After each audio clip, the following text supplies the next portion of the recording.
Terima kasih kepada Bapak Dr. Ainur Rafiq atas arahan yang luar biasa kepada kami semua bahwa dimanapun kami berada di seluruh Indonesia, guru-guru madrasah harus selalu berusaha untuk mengupgrade diri dan memberikan yang terbaik untuk kemajuan di madrasah masing-masing. Tentu saja untuk tetap memperhatikan agar segera mendaftarkan hak ciptanya di Dinas Kemhan di provinsi, di kota atau provinsi masing-masing, dan ada persiapan untuk transformasi digital. Luar biasa. Terima kasih, Pak. Baiklah, Bapak Ibu sekalian, selanjutnya kita akan masuk ke pemaparan materi yang luar biasa dari narasumber kita yang sangat hebat, eh, Ibu Dr. Anda Dia Islami Sohadi, MKPD dari MAN 1 Kota Malang. Beliau akan membawakan materi tentang teknik penyusunan KTI atau karya tulis ilmiah dengan ide kreatif. Tentu saja dewasa ini kita harus selalu berusaha untuk menghasilkan karya-karya yang kreatif dan inovatif demi kemajuan cara berpikir, pola pandang, dan sebagainya. Dan ini adalah salah satu materi yang sangat menarik. Tentu saja nanti akan dikupas lebih lanjut oleh Ibu narasumber kita. Namun sebelumnya izinkan saya untuk membacakan profil beliau.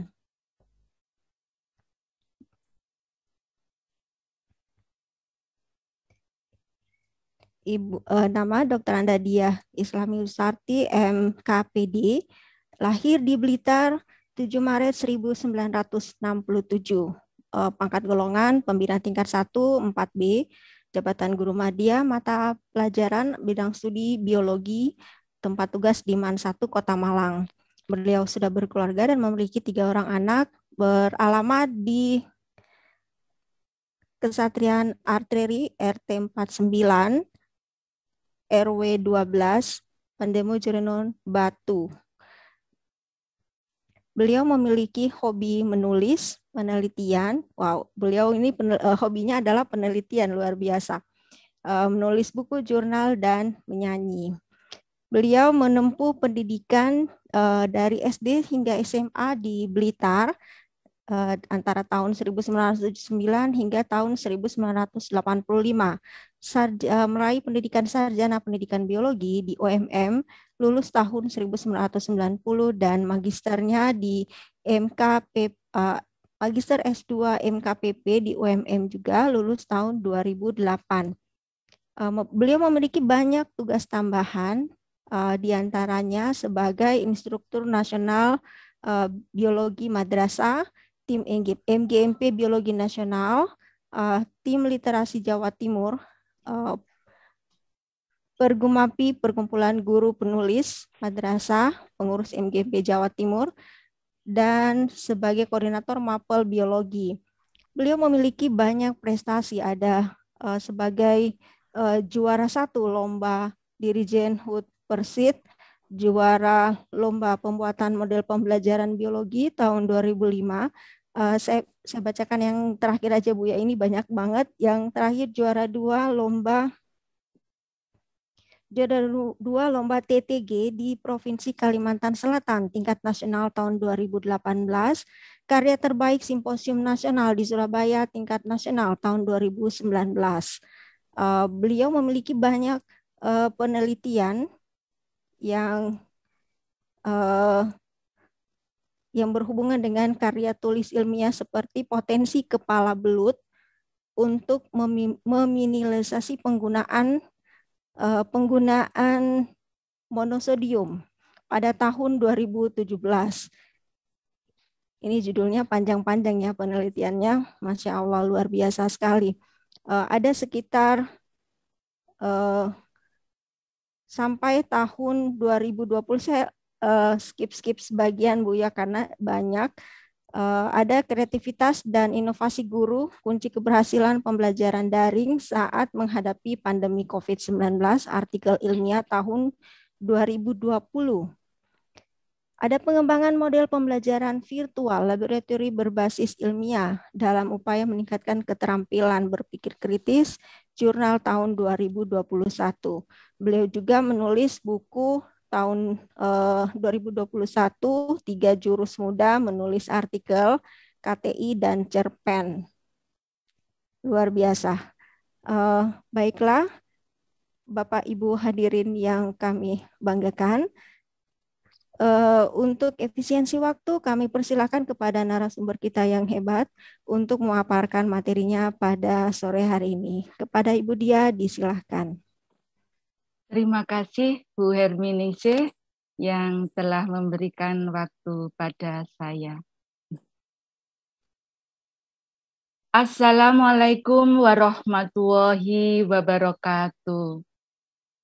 Bismillahirrahmanirrahim. La haula wa la quwata illa billahi aliyil azim. Wassalatu wassalamu ala sayyidina Muhammadin wa ala alihi wa sahbihi ajmain amma ba'du.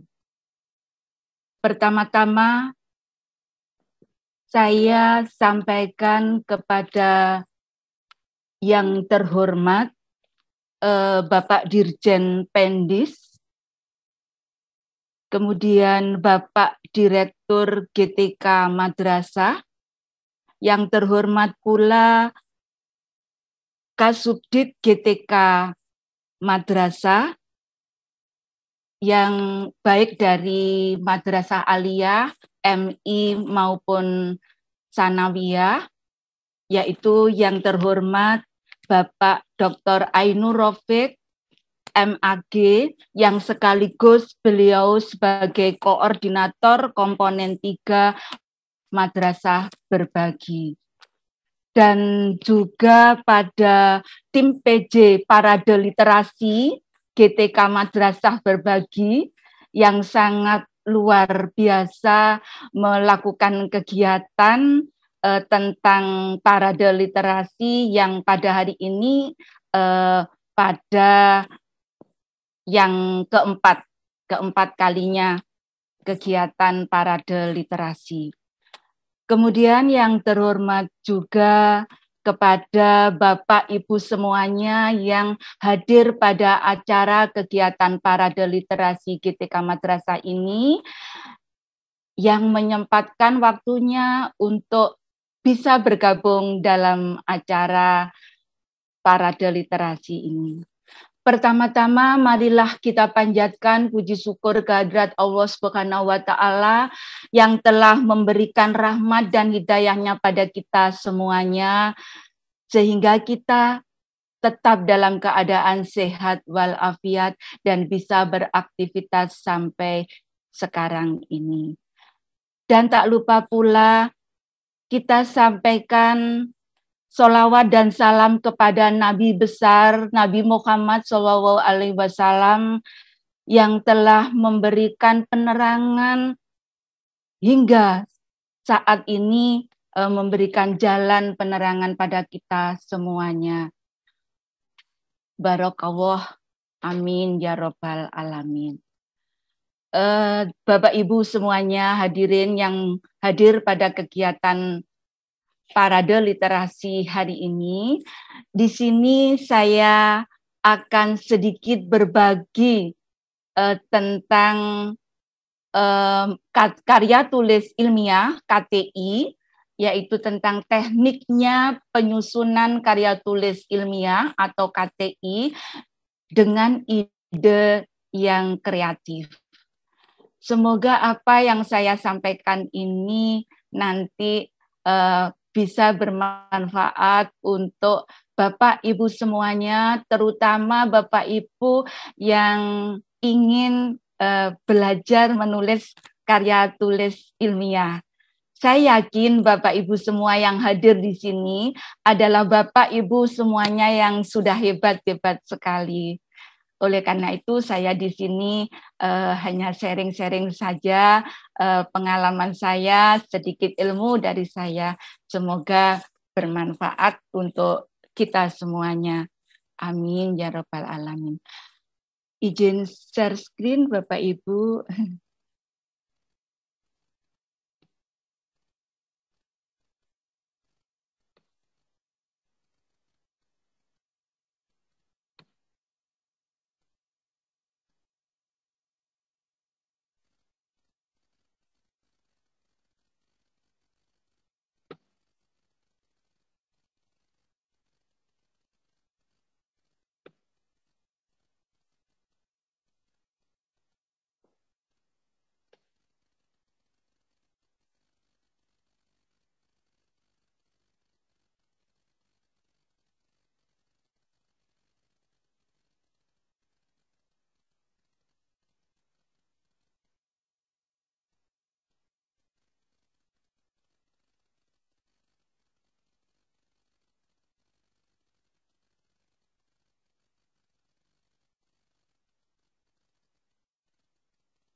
Sudah bisa dilihat Bu Herminingsih?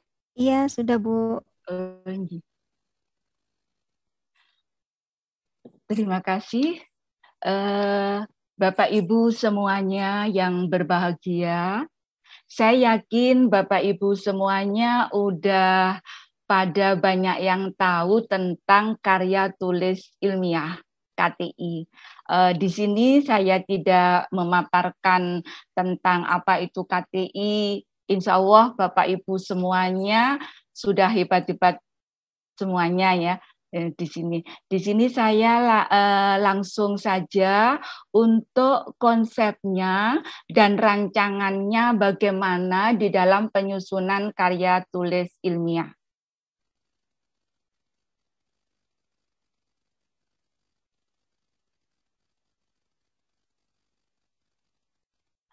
Di dalam penyusunan karya tulis ilmiah, yaitu KTI, pastilah kita, baik itu guru ataupun siswa, berpikir dulu tentang apa ya judul itu nanti yang mau saya terapkan seperti itu. Nah, bagaimana menentukan judul penelitian itu, Bapak Ibu? Ada beberapa pandangan dan ciri pokok yang itu harus Ibu pahami, harus Bapak Ibu pahami.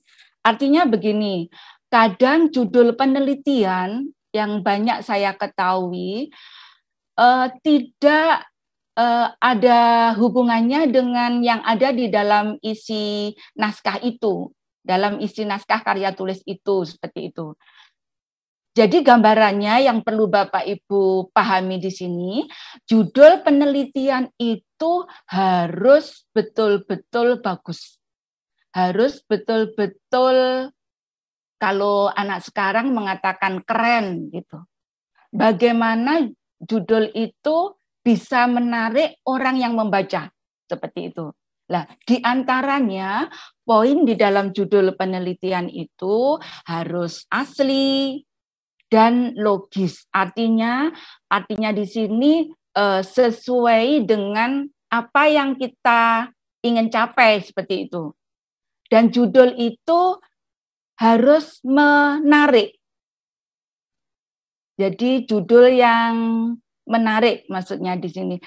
Peneliti ini maksudnya membuat judul, peneliti itu membuat judul harus menarik gitu. Bagaimana caranya orang lain membaca judul kita itu penasaran untuk membuka selanjutnya apa yang kita tulis. Seperti itu. Judul yang dipilih itu mampu dilaksanakan peneliti. Kalau tadi di awal saya mengatakan bahwa judul itu harus harus keren, tetapi kita tetap punya standar. Standarnya bagaimana? Artinya judul yang kita tulis jangan sampai kita terlalu melangkah jauh, ternyata di perjalanan kita sebagai peneliti itu tidak bisa melaksanakannya di sini. Jadi judul yang dipilih itu mampu dilaksanakan peneliti. Bersifat objektif, saya rasa Bapak Ibu sudah tahu semuanya ya, diupayakan yang inovatif. Karya tulis ilmiah Bapak Ibu untuk meyakinkan bukan seperti karangan yang biasa. Bukan seperti karangan, oh saya mengarang tentang ini, kemudian saya menuliskannya, terus dibaca, betul banyak 1 halaman, 2 halaman. Tidak hanya sekedar menulis dalam bentuk karangan yang seperti misalnya karangan dalam bahasa Indonesia, kalau itu bahasa Inggris juga diungkapkan dengan bahasanya bahasa Inggris, tetapi tulisan dalam karya tulis ilmiah itu menunjukkan sesuatu hal yang baru, sesuatu yang ada kreatifnya, sesuatu yang ada inovatifnya bahkan sekarang. Inovatif itu hal yang baru yang belum dikerjakan oleh Bapak Ibu dan juga orang lain seperti itu. Kemudian mengandung nilai manfaat. Ini penting Bapak Ibu. Karena seperti yang disampaikan oleh beliau Bapak Dr. Ainur Rafiq tadi, bahwa Bapak Ibu yang memiliki karya bisa dipatenkan ya, diurus hakinya seperti itu. Betul juga. Karena apa? Karya yang seperti itu jelas karya inovatif. Lah, karya yang diangkat untuk menunjukkan inovatif pasti peneliti itu menulis karya tulis ilmiah itu untuk mencarikan solusi permasalahan yang ada. Oleh karena itu, judul juga harus mengandung nilai manfaat. Misalkan seperti ini, judulnya itu biasa-biasa aja, misalkan seperti cara pembuatan roti cake berbahan bla bla bla, misalkan seperti itu. Itu orang mengatakan, kita Bapak Ibu guru yang membaca itu ataupun siswa mengatakan bahwa itu datar-datar aja, tidak ada yang membuat orang lain penasaran. Nah, jadi judul jangan kita mengatakan datar-datar saja gitu. Sehingga di situ harus mengandung nilai manfaat karena kita tujuannya adalah membantu mencarikan solusi atau permasalahan. Jika itu judul yang terkait tentang penyakit, maka mencarikan obat untuk yang kita angkat tadi tentang penyakit seperti itu. Relevan dengan tema di sini Bapak Ibu terkait jika nanti Bapak Ibu misalnya membimbing siswanya untuk mengikuti lomba karya tulis ilmiah KTI di situ, pasti penyelenggara itu punya juknis sendiri.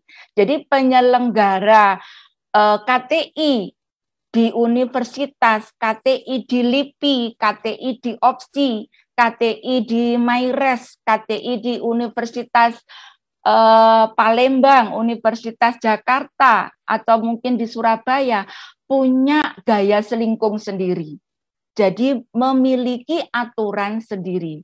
Lah, di sini judul yang akan Bapak Ibu buat itu jangan keluar real dari tema yang diharapkan di dalam lomba itu, jika itu rencananya Bapak Ibu membimbing untuk siswa-siswi di madrasah atau di sekolahnya Bapak Ibu.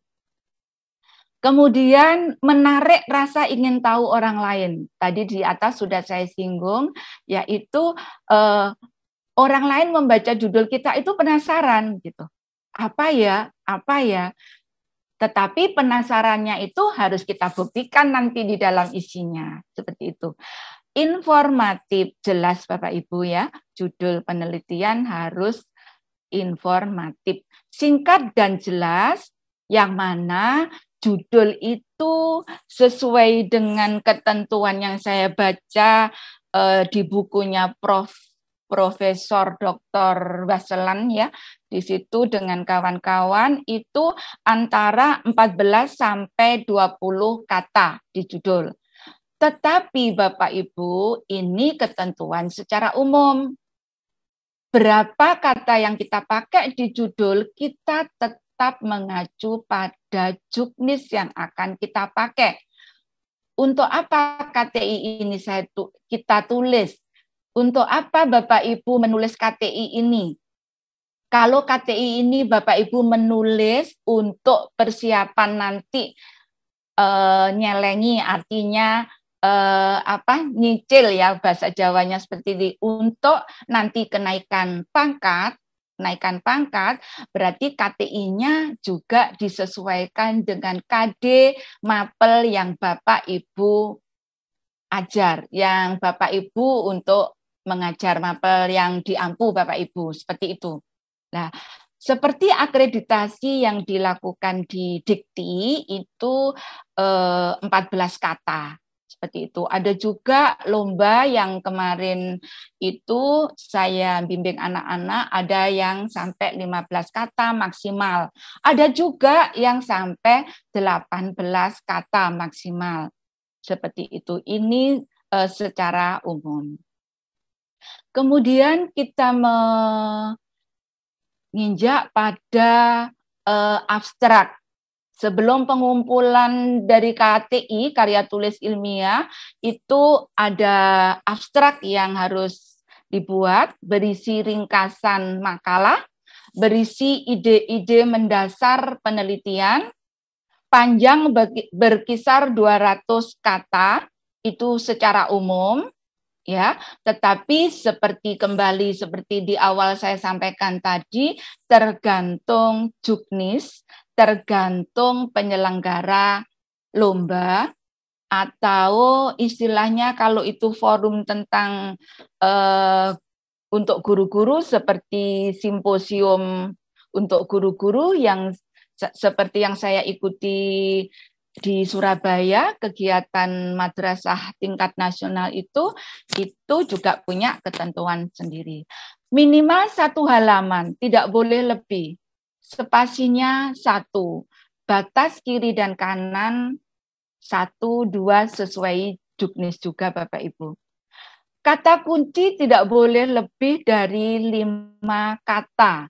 Di sini secara umum, tetapi ada juga saya baca dan ketentuan itu hanya 3 kata. Ada juga 4 kata. Kembali sesuai juknis yang kita pakai sebagai pedoman. Di situ. Lah, kata kunci yang kita tuliskan tidak boleh keluar dari rel, dari judul tadi, dari tujuan penelitian kita, tidak boleh. Misalnya kita tidak membahas model pembelajaran, misalnya inquiry gitu. Di situ kata kuncinya ada. Misalnya kita tidak membahas tentang kalau itu KTI-nya siswa, misalnya pembuatan istilahnya pembuatan media yang menggunakan listrik. Padahal anak itu siswa itu mengangkat membuat media yang tidak menggunakan sumber listrik seperti itu. Nama peneliti ditulis tanpa gelar, dan yang terakhir dicantumkan emailnya peneliti. Kemudian bab 1, pendahuluan, ya. Yang pertama yaitu latar belakang. Ini saya tuliskan secara umum Bapak Ibu, 1.1 saya tuliskan secara umum. Tapi Bapak Ibu perlu ketahui juga penyelenggara lomba KTI itu juga ada yang tidak menggunakan urutannya, tidak dituliskan 1.1, tidak. Istilahnya hanya pendahuluan, kemudian tujuan, landasan teori, seperti itu. Jadi kita kembali ke pedomannya Bapak Ibu ya. Ada juga seperti opsi, lomba opsi itu 3 tahun terakhir itu tidak menggunakan dengan istilah 1.1, 1.2 rumusan penelitian seperti itu, enggak. Tetapi ini yang saya tulis yang secara umum seperti itu. Memuat semua unsur sesuai dengan judul di latar belakang. Di sini judulnya apa yang Bapak Ibu angkat, permasalahan apa yang Bapak Ibu angkat, di sini harus dikupas, dijelaskan istilahnya.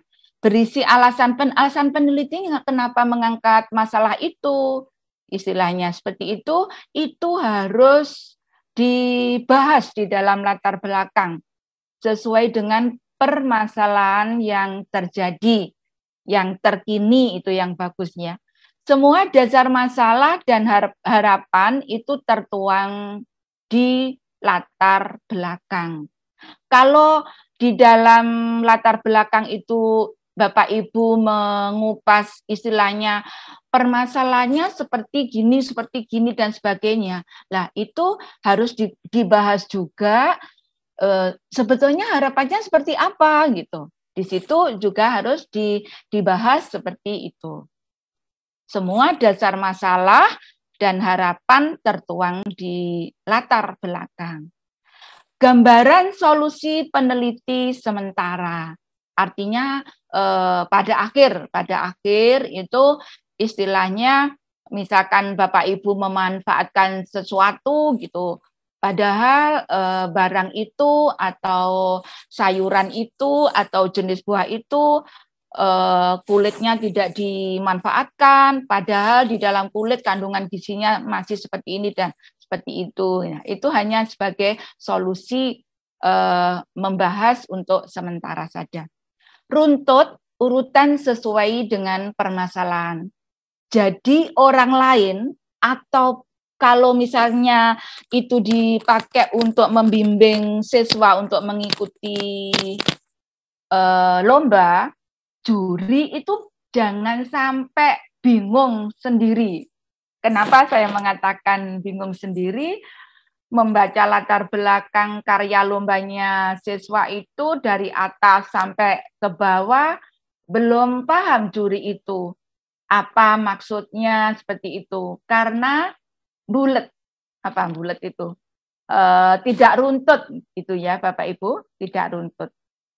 Kemudian itu yang jelas di sini latar belakang itu harus singkat dan jelas. Singkat dan jelas di sini bukan berarti hanya ditulis satu baris, tidak, tetapi sesuai dengan permasalahan yang ada, tujuan harapannya yang dimaksud Bapak Ibu, namun tidak terlalu meluas kemana-mana seperti itu.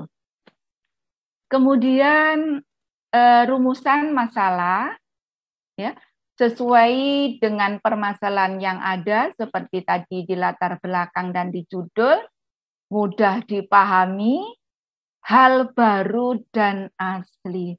Sangat penting Bapak Ibu guru semuanya, hal baru. Jangan membuat rumusan masalah 1, 2, 3 yang itu pertanyaannya biasa saja, biasa dilakukan orang lain. Tidak ada sesuatu hal yang baru seperti itu. Itu membuat karya tulis ilmiah itu jadi siswa sekarang mengatakan tidak keren, tidak ada inovatifnya seperti itu Bapak Ibu. Jadi membuat hal yang baru dan asli dari karyanya Bapak Ibu. Jangan plagiat kopi di internet seperti itu. Karena nanti ada pertanggungjawaban seperti itu. Apalagi kalau nanti karya itu mau dihakikan, begitu judul Bapak Ibu, jika Bapak Ibu itu mengambil dari sumber yang lain, itu ada tekniknya tersendiri, bisa dimasukkan, lah judul itu persis muncul, lah itu bisa menjadi fatal seperti itu. Seperti juga tim penilai di dalam kenaikan pangkat kita, jika kita melampirkan tentang karya tulis ilmiah kita, yaitu berupa tentang pembelajaran di kelas, dikaitkan dengan KD-nya, kemudian Bapak Ibu membuat KTI yang nanti dipersiapkan untuk kenaikan pangkat, itu pun juga betul-betul hal baru yang memang dilakukan, dipraktekkan di kelas oleh Bapak Ibu sendiri. Relevan dan menarik perhatian, tadi sudah saya kupas semuanya langsung di atas. Kemudian tujuan penelitian itu mengacu pada rumusan penelitian. Yang dimaksud saya mengacu pada rumusan penelitian ini, jangan keluar dari rumusan penelitian. tujuan penelitian adalah itu yang menjadi capaian Bapak Ibu saat menulis KTI. Saat menulis KTI, tujuannya itu sudah tercover di situ. Jadi kalau memang tidak dimasukkan di dalam tujuan penelitian itu, di rumusan penelitian juga harus tidak ada.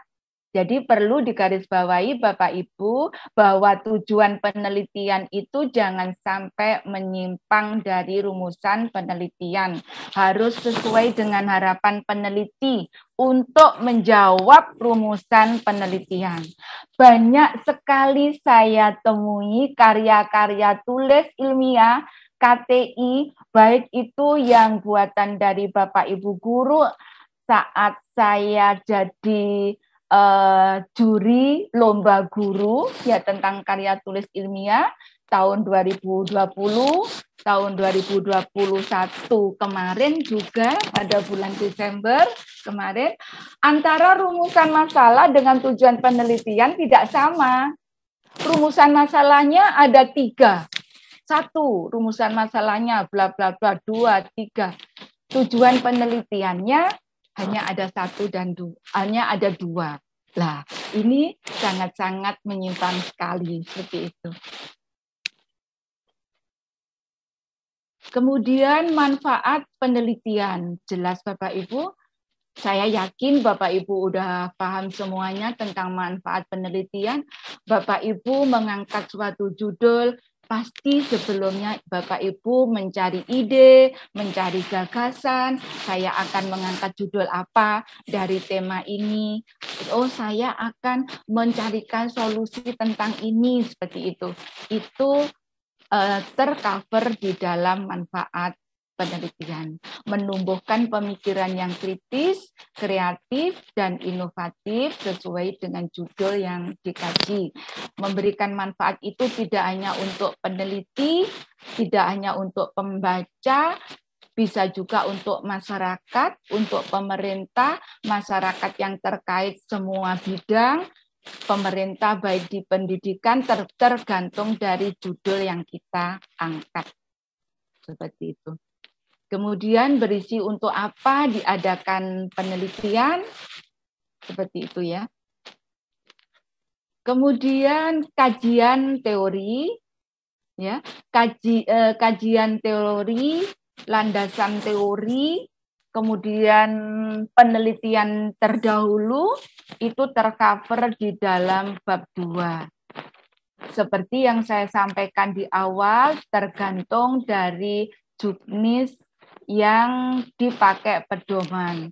Untuk apa KTI ini? Di situ juknisnya bagaimana, seperti itu. Sebagai payungnya tema atau topik yang diangkat. Kenapa saya kasih bahasa sebagai payungnya?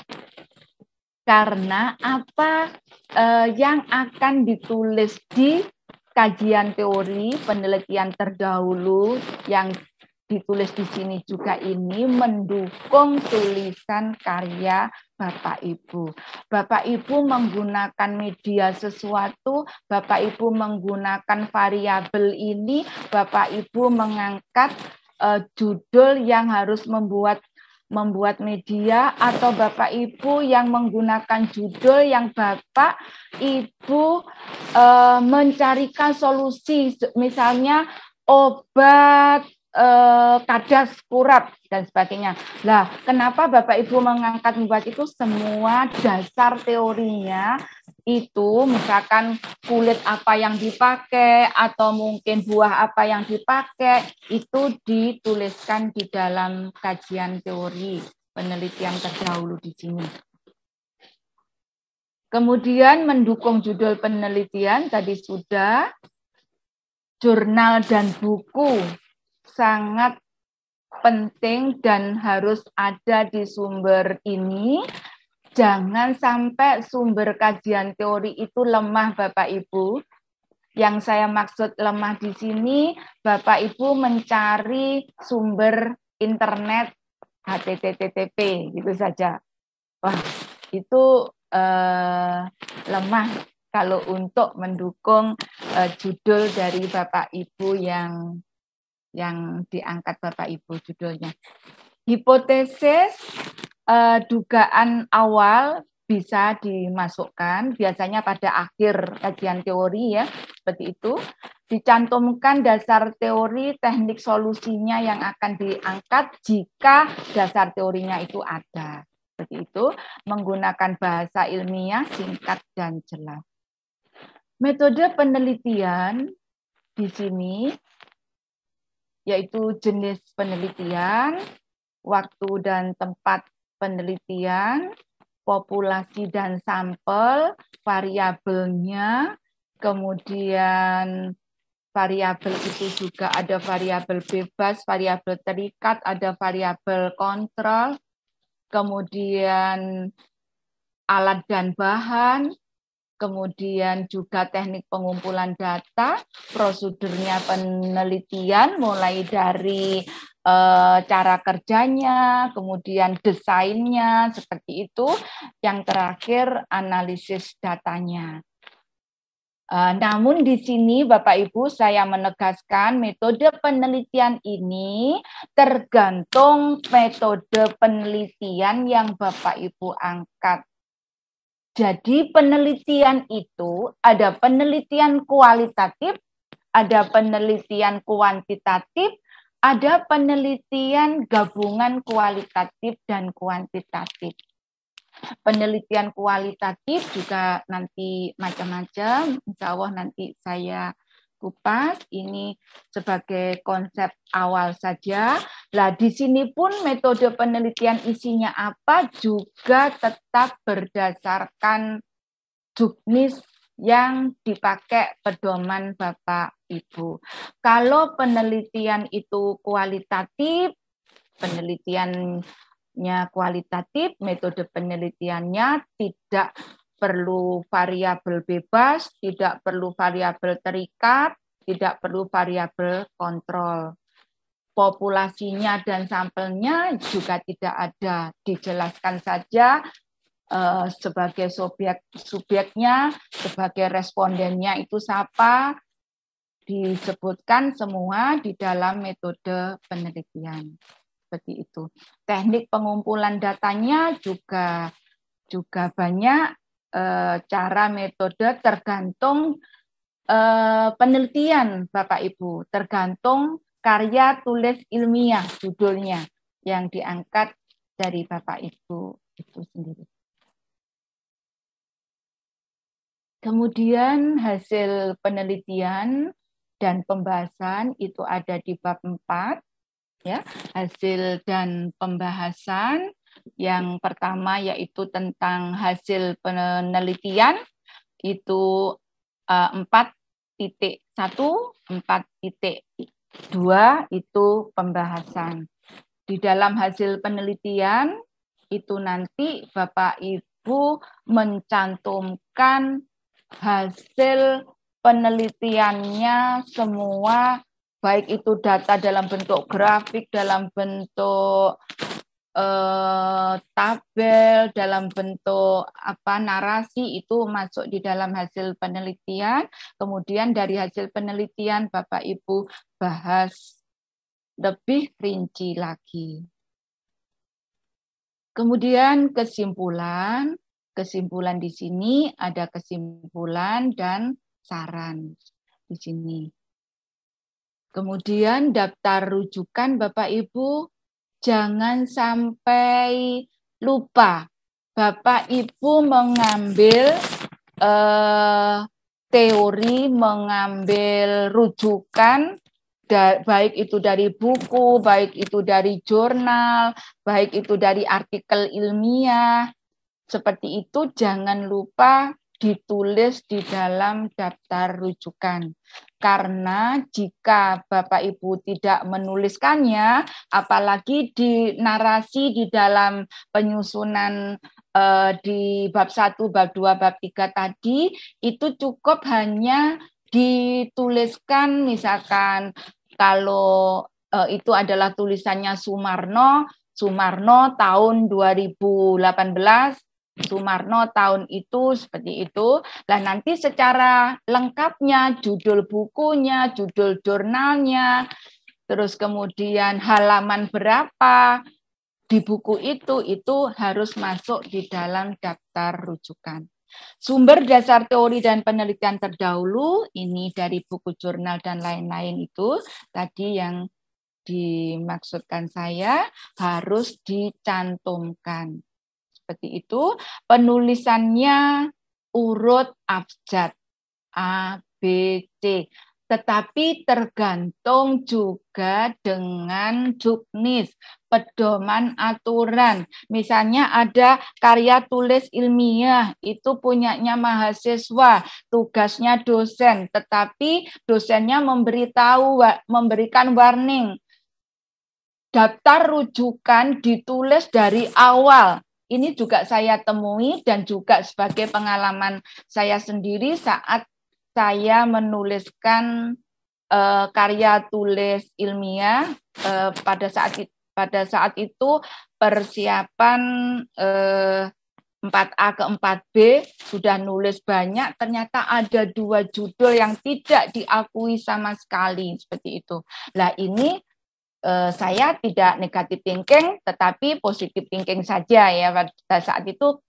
Oh ternyata ada penilai juga yang mengikuti gaya selingkungnya, seperti juga yang saya temui, seperti ada dosen punya memberikan gambaran, oh pembuatan karya tulis ilmiah kalian itu dari awal bab 1 langsung ditulisi. Kalau kalian mengambil dari teori nomor 1, tulis nomor 1, nomor 2, dan seterusnya. Berarti di daftar rujukan tidak sesuai abjad.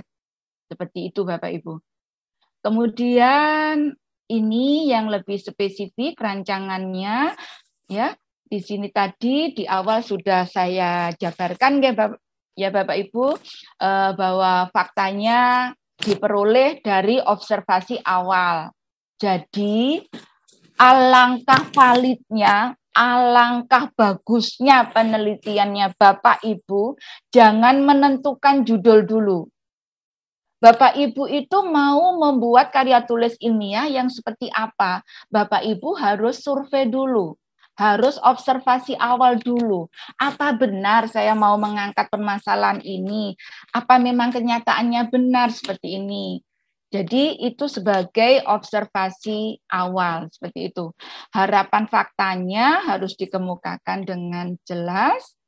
Ini tadi sudah saya jelaskan di atas ya Bapak Ibu.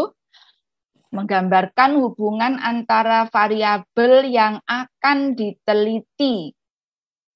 Jadi, rumusan masalah itu ditulisnya harus runtut, Bapak Ibu. Misalkan seperti ini ya. Ini judul KTI saya saat saya mengangkat KD biologi, karena saya mengajar biologi di kelas 10, itu ada KD di perubahan lingkungan, yaitu materi tentang limbah. Saya mengangkat memanfaatkan limbah, seperti itu ya. Potensi limbah bonggol pisang, Musa paradisiaca, sebagai alternatif usaha olahan produk abon dalam upaya meningkatkan pendapatan ekonomi masyarakat. Nah, di sini yang dimaksud menggambarkan hubungan antar variabel yang akan diteliti, rumusan masalahnya di situ juga menyangkut tentang variabel yang ditulis Bapak Ibu di dalam judul. Jangan sampai menyimpang seperti itu. Ya, jadi satunya misalnya seperti rumusan masalahnya mengupas tentang bagaimana kandungan limbah bonggol pisang. Seperti itu saya dulu yang pertama itu. Sehingga rumusan masalah pertama itu tentang mengkaji kandungannya limbah bonggol pisang. Bonggol pisang kok dibuat abon. Orang kalau membaca lah seperti itu, sehingga saya punya ide mengkaji dulu kandungannya. Oh, ternyata di dalam kandungan bonggol pisang itu masih mengandung zat makanan dan vitamin yang lainnya seperti itu. Kemudian tujuan dan manfaat penelitian seperti tadi ya Bapak Ibu, menumbuhkan pemikiran yang kritis, kreatif, inovatif ya. Saya yakin Bapak Ibu semuanya udah paham ya tentang kreatif dan inovatif.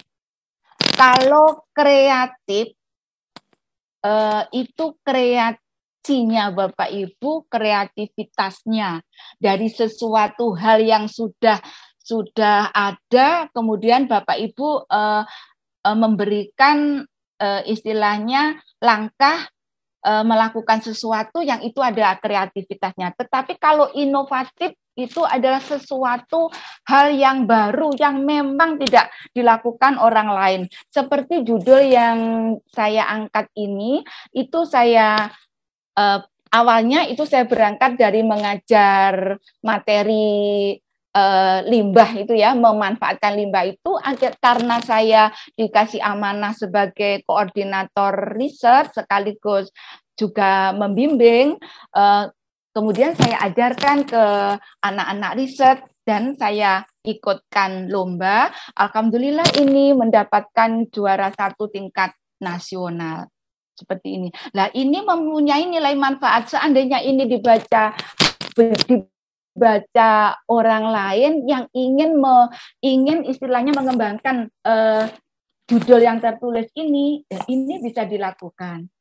Ini belum saya hakikan Bapak Ibu. Aduh, saya tertarik sekali dengan tadi saya masih punya haki 1 saja, yaitu yang tentang kepala belut yang saya jadikan penggantinya Royco dengan Masako itu sebagai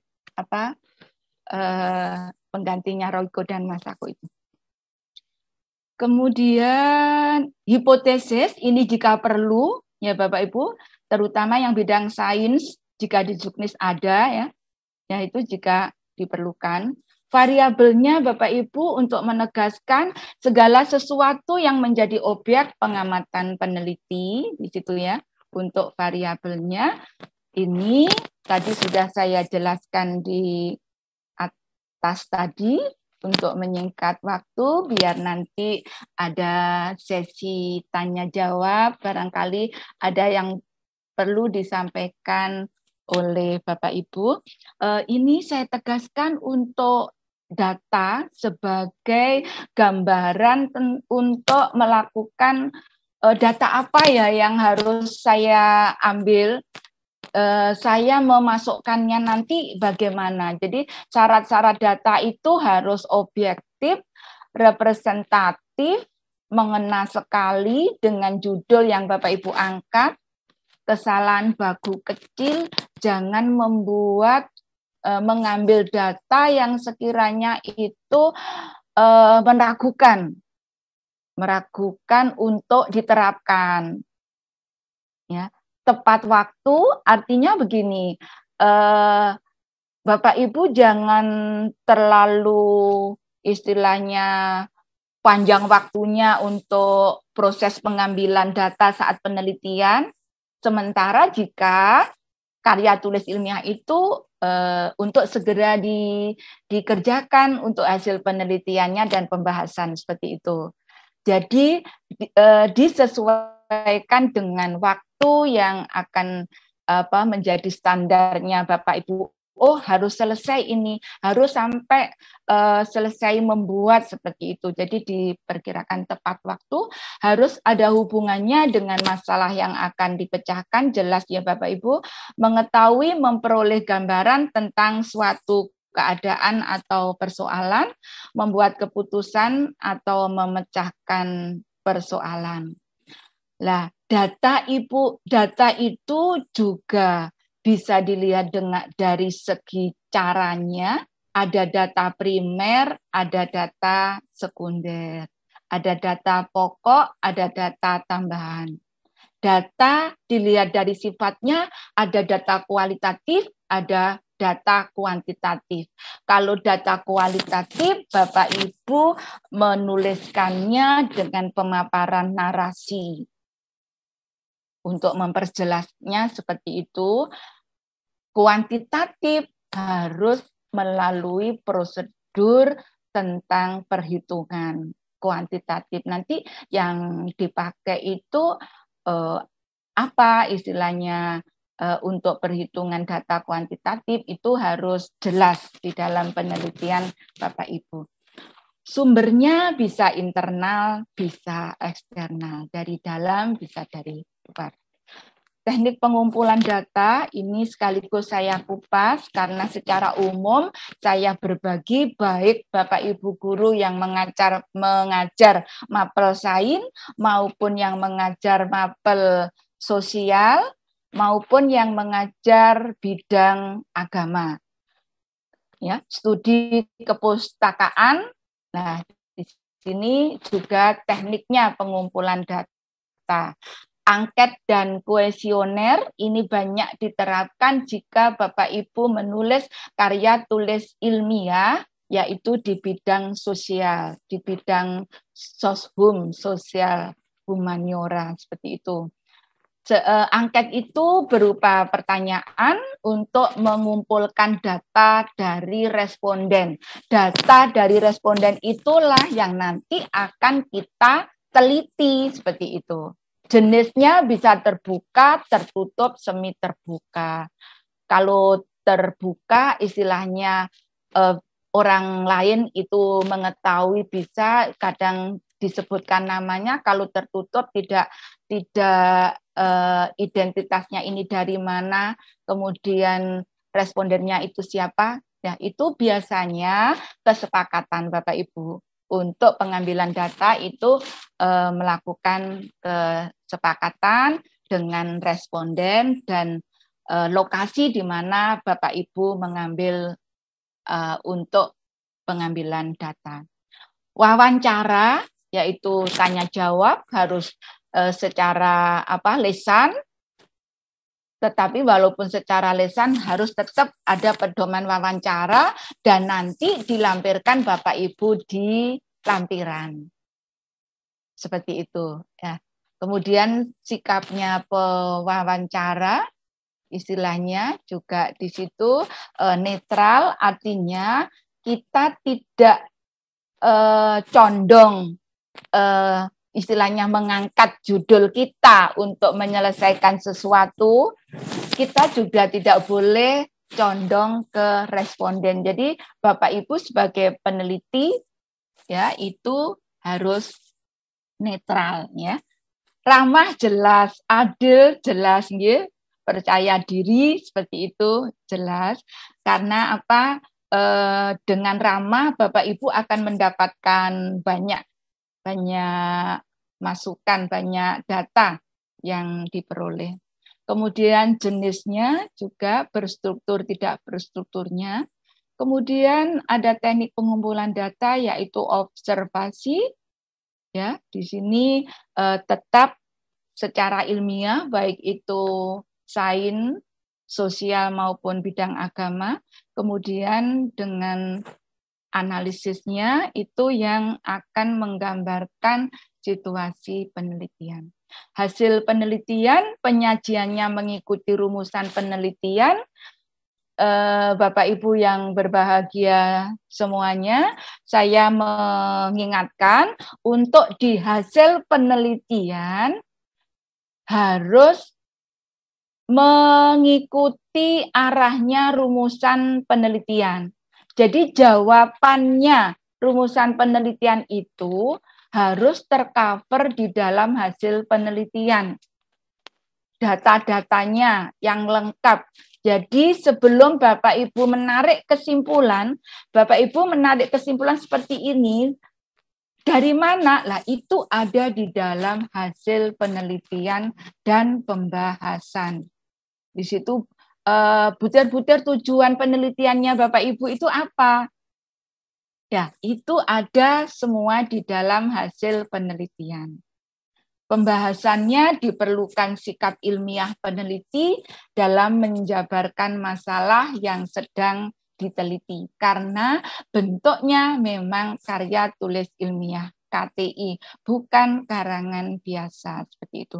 Kesimpulan dan saran, pada kesimpulan ditulis intinya saja. Jangan menuliskan kesimpulan, menjabarkan kembali seperti pembahasan di atas. Banyak saya temui karya tulis ilmiah yang di dalam kesimpulan itu masih membahas, menjabarkan panjang lebar seperti itu. Padahal di dalam kesimpulan dan saran itu cukup mengambil intinya saja. Saja yaitu keliru saya. Semua jawaban rumusan penelitian termuat dalam kesimpulan.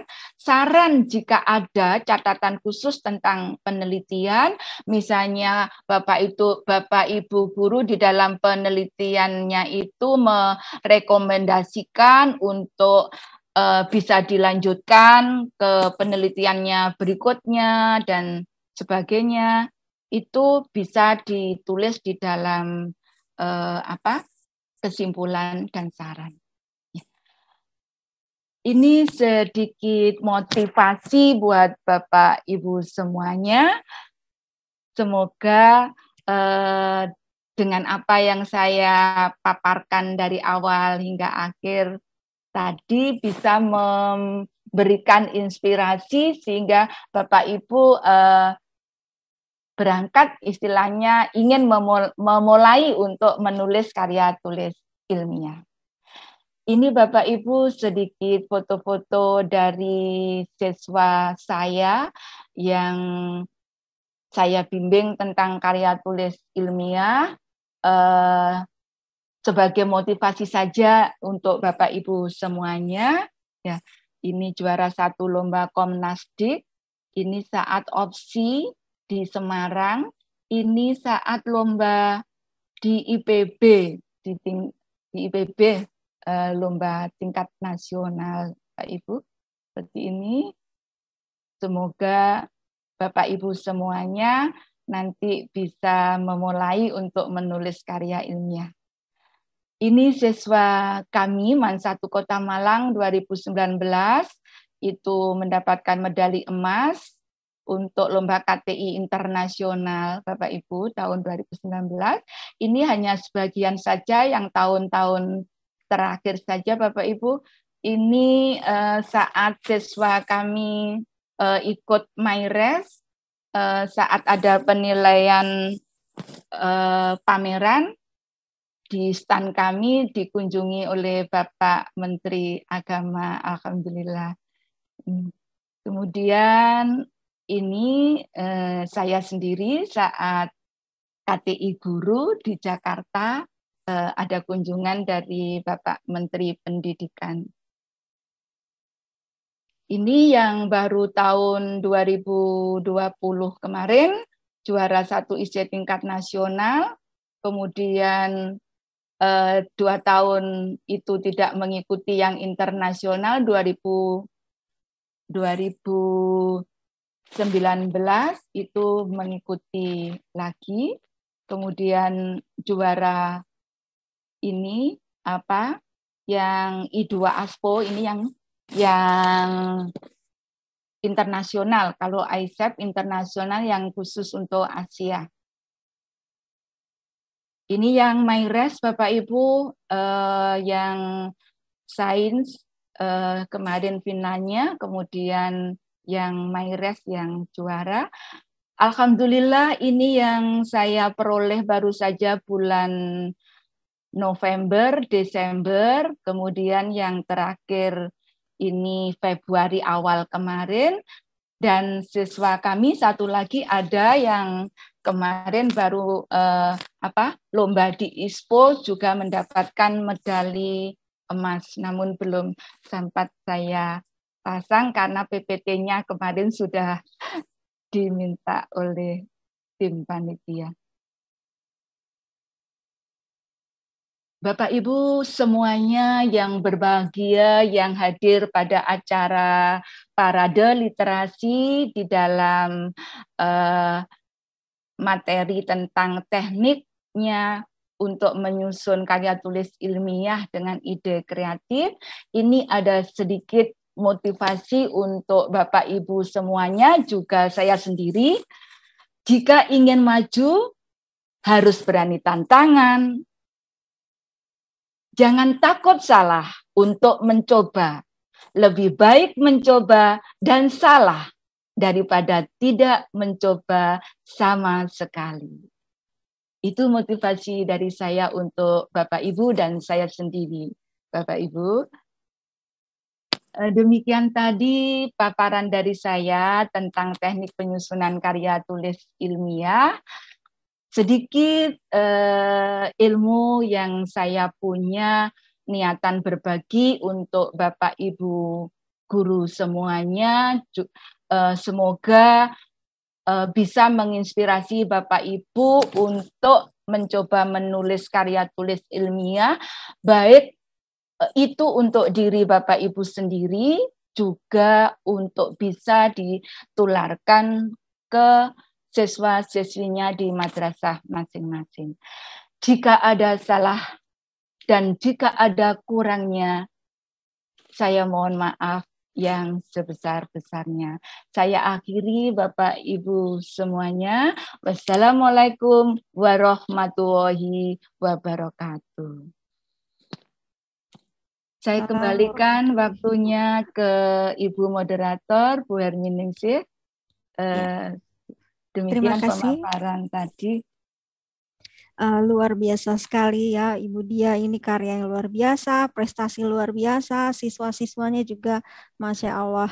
Ini sangat menarik dan saya lihat sudah banyak yang sudah ada yang raise hand. Kita akan memberikan kesempatan kepada para hadirin yang berada di sini untuk silahkan bertanya tentang materi yang sudah dipaparkan oleh Ibu Dia.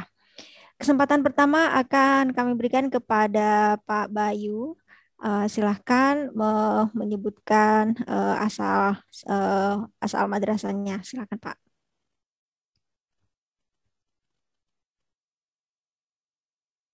Bu Herminingsih, audionya. Baik, terima kasih atas kesempatannya. Bismillahirrahmanirrahim. Assalamualaikum warahmatullahi wabarakatuh. Waalaikumsalam warahmatullahi wabarakatuh. Salam sejahtera, salam guru penggerak, salam pelajar Pancasila. Saya Ahmad Bayu Aryawan, mahasiswa S2 Peternakan, program Pasca Sarjana Universitas Halu Oleo Kendari, Sulawesi Tenggara. Mohon izin bertanya, waktu itu Bayu pernah hampir melakukan penelitian penggunaan tepung kerabang telur. Itu tepung kerabang telur Bayu gunakan itu untuk tepung pembuatan fried chicken. Tetapi banyak pertentangan terjadi sampai kebetulan ibunya Bayu bergerak di bidang kesehatan. Itu sempat tanya begini, bilang itu adakah tepung kerabang telur dikonsumsi berdasarkan standar BPOM. Nah, itu takutnya nanti yang satu sisi memang menguntungkan dan inovatif, tetapi di satu sisi ini kalau mereka gunakan itu malah yang jadi masalah adalah jangan sampai itu tidak layak, atau memang kalau memang memilih penelitian itu malah takutnya akan menjadi masalah bagi orang yang menerapkan. Karena kalau orang yang menerapkan penelitiannya Bayu nanti akan bermasalah, bisa nanti mereka menuntut Bayu seperti itu. Sementara yang tadi jangan takut salah ya. Memang kalau jangan takut salah oke. Jikalau memang dia harus berani, tetapi yang akan ke depan ini memang seperti Bayu bilang, jangan sampai tidak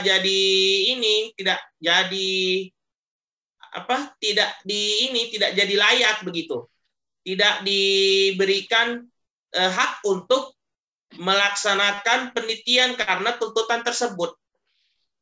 Jadi begini Bu, kalau Bayu berkesimpulan bahwa penelitian itu gampang susah setelah Bayu lihat, setelah Bayu laksanakan, karena penelitian ini sebab tak alai dan tak ayal adalah inovasi belum bisa distandarisasi secara komersial. Jadi pertanyaannya seperti ini. Komersialisasi produk ini kan harus kita tahu juga standarnya harus dari komersial. Apakah itu bisa lebih layak kita publikasikan daripada suatu produk yang memang inovatif tetapi belum layak untuk distandarisasi secara nasional maupun internasional. Seperti itu yang Bayu sampaikan. Mohon maaf apabila ada salah kata. Wassalamualaikum warahmatullahi wabarakatuh. Salam guru. Waalaikumsalam warahmatullahi wabarakatuh. Kita memberikan kesempatan satu lagi mungkin kepada penanya. Atau satu dijawab dulu. Oh iya, boleh Bu. Jadi tadi satu lagi setelah saya jawab, biar segera puas. Iya, jadi Bayu, tadi ya. Bayu dari mahasiswa Pascasarjana UPO Universitas Haluoleo Kendari tentang komersialisasi produk, apa bisa layak dipublikasikan, dan dia menanggapi tentang berani salah gitu ya, maksudnya tentu konteksnya berbeda ya. Jadi ketika berani salah, maksudnya sini berani untuk berbuat. Jadi jangan takut untuk salah karena takut tidak berbuat. Gitu. Tapi kalau untuk penelitian tentu harus karena ini bersifat ilmiah, jadi tentu saja harus ada bukti-buktinya. Ya selanjutnya nanti akan lebih dipaparkan oleh Ibu narasumber kita. Silahkan Ibu. Terima kasih Bu Herminingsih atas waktunya. Sangat luar biasa Mas Bayu, mahasiswa Pasca ya. Langsung saja tentang pertanyaannya Mas Bayu, saya bisa menangkap Mas Bayu ini melakukan penelitian mengangkat dari limbah, yaitu dari cangkang telur. Cangkang telur itu digunakan sebagai tepungnya, seperti itu untuk masakan ayam itu ya, chickennya itu. Nah, yang ditanyakan, apakah layak itu dikonsumsi? Tadi di awal sedikit sudah saya singgung Mas Bayu ya, mengangkat penelitian dengan mengangkat limbah, saya yakin Mas Bayu pasti ada referensi tentang cangkangnya telur. Ya, kalau belum ada, ya itu berarti harus dimasukkan. Jadi cangkang telur itu dilihat dari kandungannya. Cangkang telur itu masih punya nilai kandungan apa dan sebagainya. Manfaatnya untuk apa-apa. Antara manfaat dengan akibatnya jika mengkonsumsi cangkang telur itu kayak apa. Tetapi yang saya maksud di sini harus ada rujukan yang kuat dan kita timbang antara manfaat dengan nanti istilahnya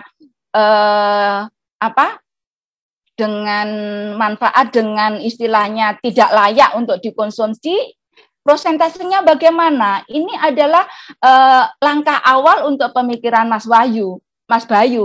Seperti itu. Nah, kemudian seperti itu. Tetapi dengan catatan tetap harus sesuai rujukan. Seperti itu. Nah, kalau masih pertanyaan yang pertama ya, kalau melihat dari ini, seperti penelitian saya, yaitu mengangkat kepala belut. Saya mengangkat kepala belut, itu saya jadikan bahan dasarnya untuk Royco dan Masako. Saat itu menang di LIPI, yaitu di Jakarta. Kemudian di sana diberikan gambaran sama profesor untuk segera dihakikan. Jadi kepala belut yang sebagai bahannya dari penggantinya Masako Royco itu, saya sudah punya haki itu. Nah, saya menyimpulkan kalau surat haki itu diturun, istilahnya sampai turun, istilahnya ke saya, yaitu ke madrasah saya, yaitu MAN 1 Kota Malang, berarti di situ sudah ada apa itu pemikiran tersendiri dari tim untuk tim hakinya itu seperti itu. Namun itu perlu proses memang Mas Bayu. Saya dulu juga cukup lama haki untuk turun itu. Nah, kembali lagi ke Mas Bayu di sini ya. Jadi cangkang telur itu dilihat lagi referensi di karya tulisnya Mas Bayu, apalagi pasca sarjana untuk S2. Jadi harus lebih kuat. Tambahi dengan rujukan dari jurnal internasional yang mengupas tentang cangkang telur seperti itu. Nah, untuk komersialisasinya produk itu produknya dari istilahnya cangkang telur. Orang mau makan kadang cangkang telur ya, masa untuk roti seperti itu ya. Cangkang telur lah.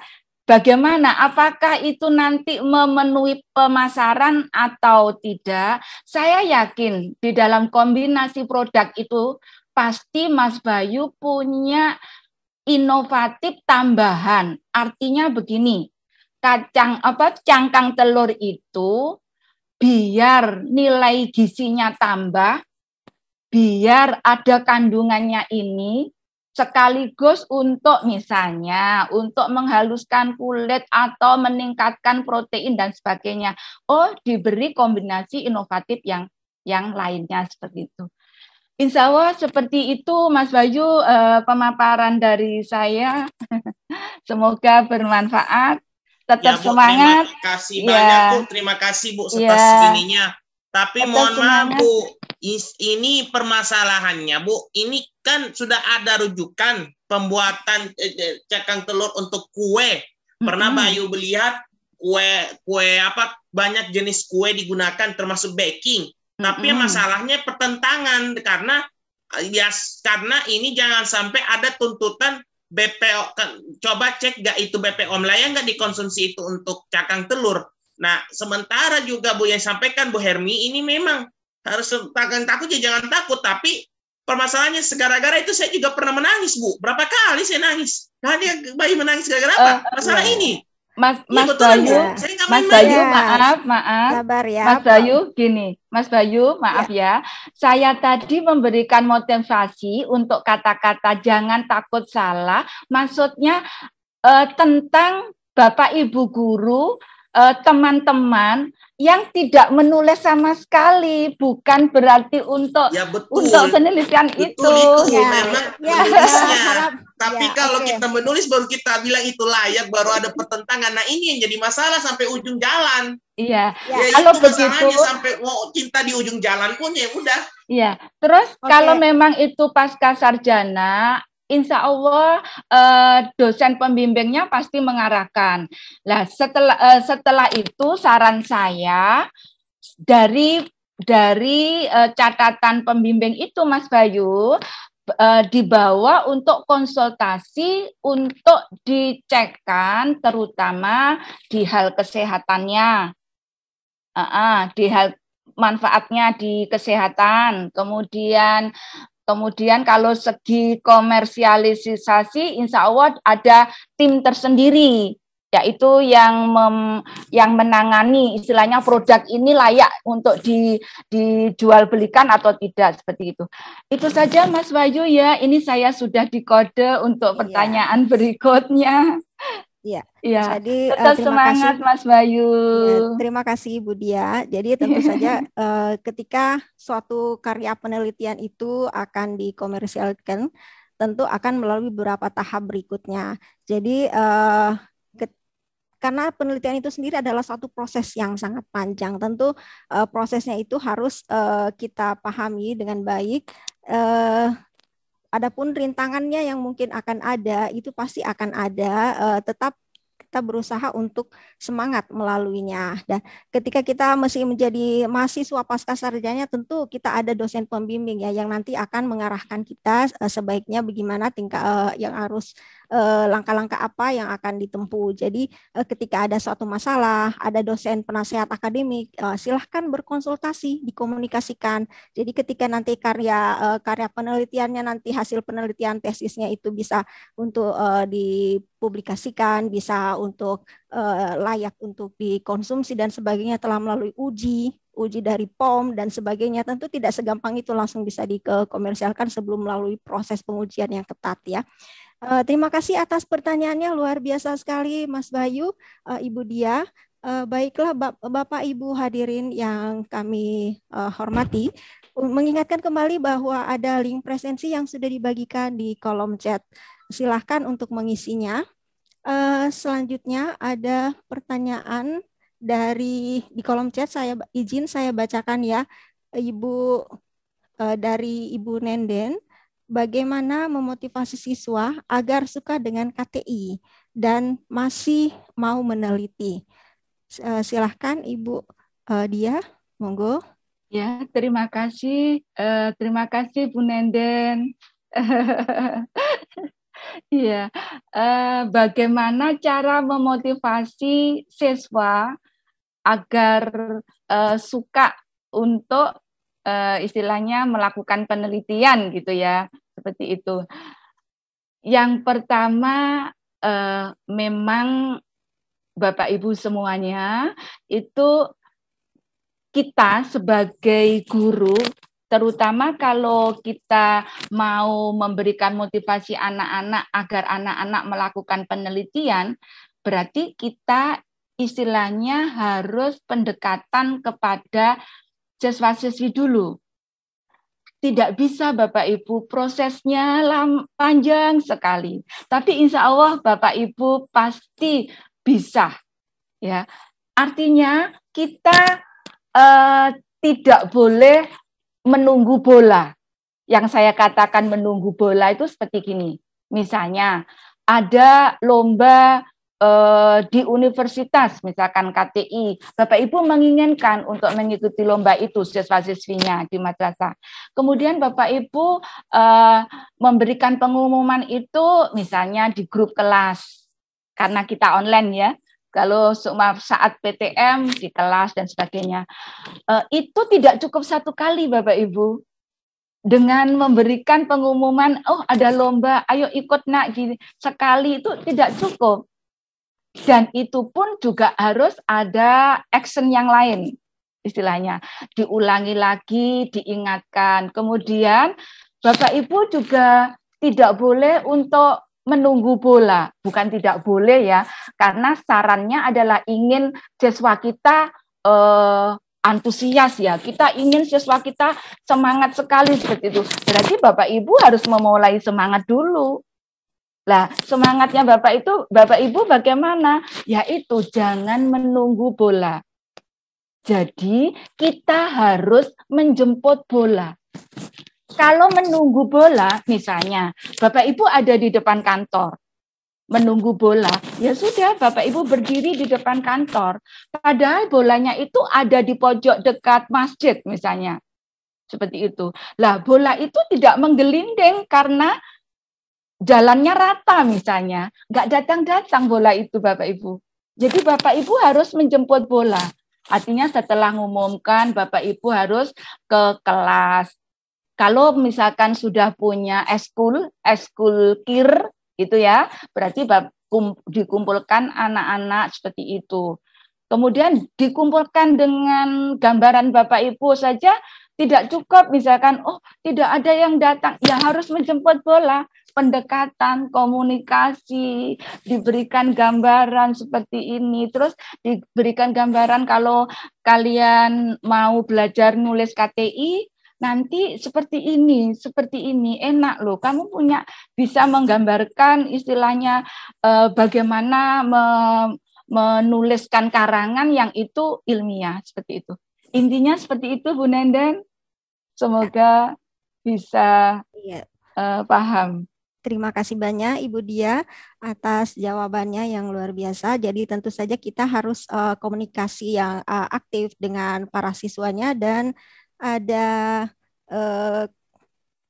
komunikasi aktif dengan siswa seperti menjemput bola yang seperti Ibu katakan tadi ya. Dan tentu saja ada pendekatan-pendekatan secara personal kepada siswanya.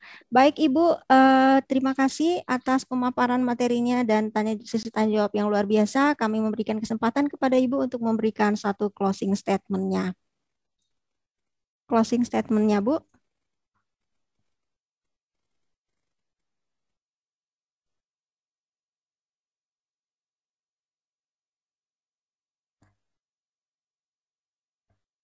Ya, tampaknya ada masalah dengan mic-nya Ibu Dia. Silakan dicoba di-unmute, Bu. Ya, ada gangguan sedikit di audionya. Bukan, Bu Hermin bersuara, ya? Tapi aku tidak mendengar. Kedengaran loh, Bu. Ya, ini sudah sesi akhir dari tanya jawab Ibu karena waktu kita dibatas juga. Terima kasih.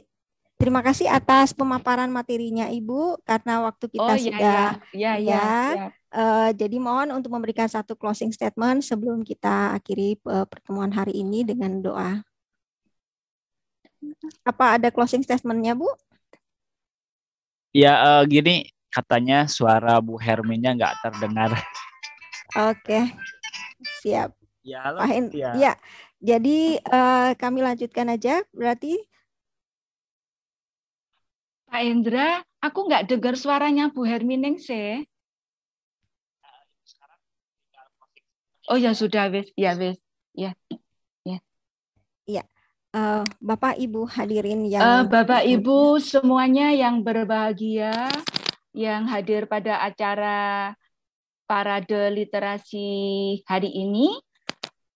Sebelum diakhiri kegiatan ini, saya akan menggarisbawahi, menyimpulkan dari pemaparan saya tadi dari awal sampai akhir, bahwa teknik penyusunan karya tulis ilmiah atau KTI itu harus melalui tahap-tahap yang betul-betul bisa dipertanggungjawabkan, Bapak Ibu.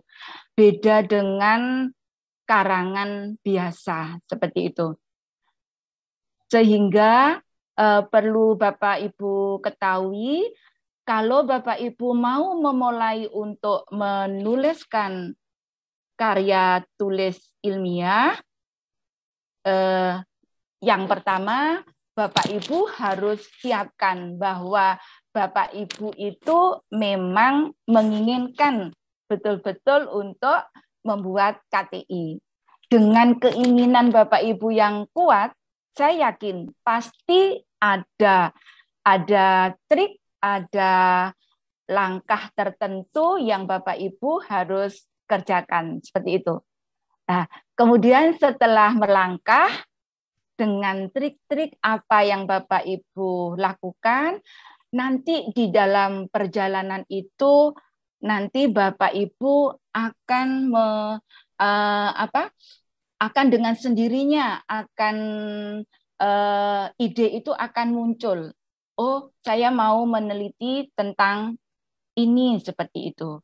Nah, yang jelas membuat KTI intinya Bapak Ibu tidak bisa dilakukan dengan sambil lalu. Artinya sambil lalu itu apa? Ala kadarnya bahasa Jawanya. Kalau bahasa Indonesianya istilahnya seenaknya saja. Tidak bisa Bapak Ibu. Bapak Ibu harus fokus.